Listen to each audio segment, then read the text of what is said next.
Binastos ni Jason Tatum at dinuro ang referee kahit sa teammate na umaawat lang na beast mode mga idol si JT. Hindi mo aasahan ang ginawa ng player na to, parang LeBron James na napabuhat mga idol sa Cavs. Walang Donovan Mitchell, walang Jarrett Allen pero nabigyan ng magandang laban ng Cleveland Cavaliers ang Boston Celtics sa first quarter.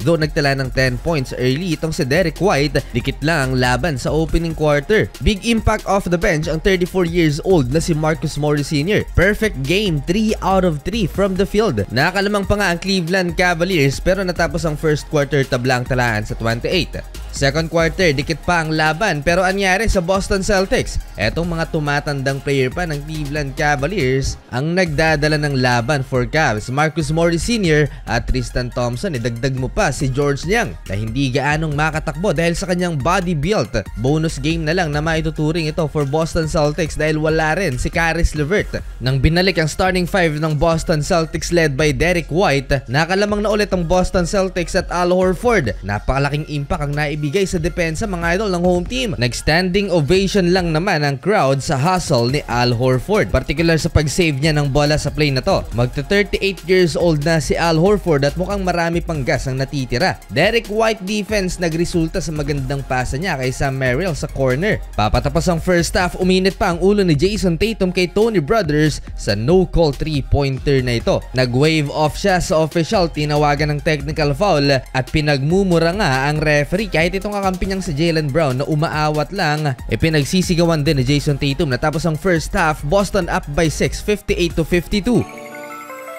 Third quarter, masayang-masaya na ang Boston fans dahil lobo na sa 10 points ang inahabol ng Cleveland Cavaliers. Kumukulaps na ang depensa mga idol ng visiting team. Pero hindi pa dapat mag-relax dito ang Boston Celtics na pabuhat mga idol. Si Evan Mobley magkakasunod ang puntos niya, baba sa single digit ang lead ng home team. Natahimik ang mga fans sa pag-takeover ng Young Center. At hindi lang yan, ang ibinalik si Marcus Morris Sr. Nagtala ng back-to-back field goals. Long 2-pointer ang isa dyan, 4 of 4 beyond the arc at season high na niya so far with 19 points. Well, napa-takeover na rin late third quarter itong si Jason Tatum, baba sa 7 points ang inahabol ng Cleveland Cavaliers, 85-78. Bahan na talaga ang Boston Celtics dito kay Marcus Morris. Mga idol, hindi magmintis sa 3-point line over Al Horford.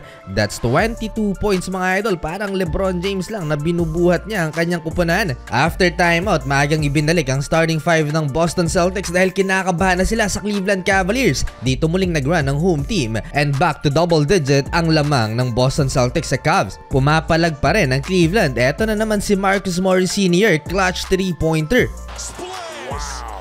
Napawaw na lang talaga ang announcer dito kay Marcus Morris. Last 3 minutes, masyadong malakas ang Boston Celtics laban dito sa Cleveland Cavaliers. Balik sa 14 points ang inahabol ng Cavs last 2 minutes at hindi na rin yan nahabol pa ng visiting team. Well, sa huli mga idol, Boston Celtics ang unang papasok sa conference finals ngayong playoffs.